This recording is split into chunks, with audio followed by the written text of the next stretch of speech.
Naxçıvandayıq və Naxçıvanda gözlənilmədən yağış yağmağa başladı əzizlərim. Nur yağır göydən elə bil. Hə Şəmsiyə xanım. Gözləmirdik heç. Birdən-birə yağış başladı.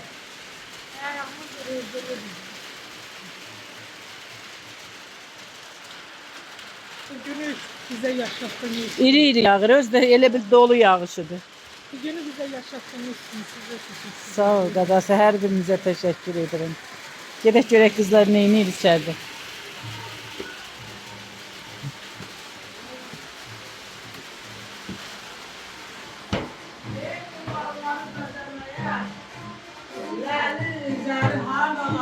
Bak pervane. Solup gitti çiçeklerin tezeferi hardan alır.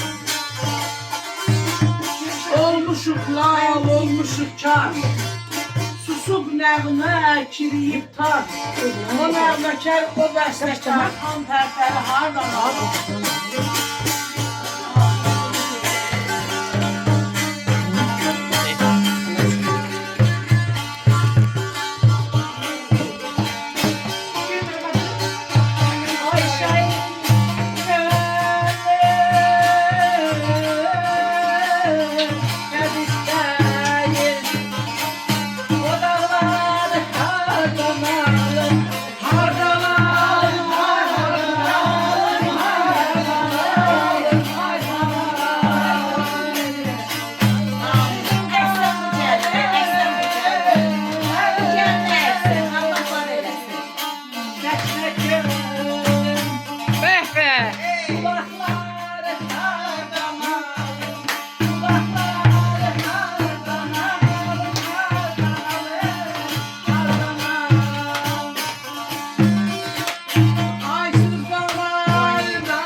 Ay bir çelmedi, bir çelmedi.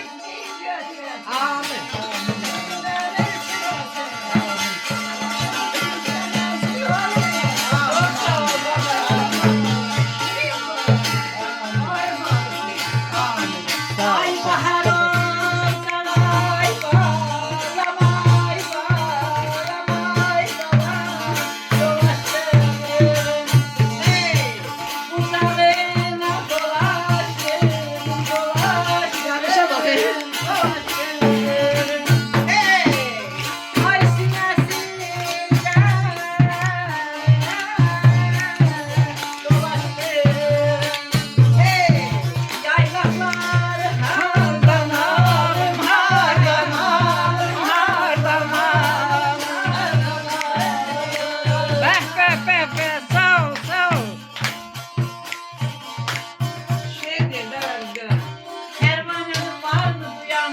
Derdini eylesin beyan, uçtu bir de qayıtmayan, hoş baharı hardan alır, şair kömrüm təbizdir, o dağları hardan alır.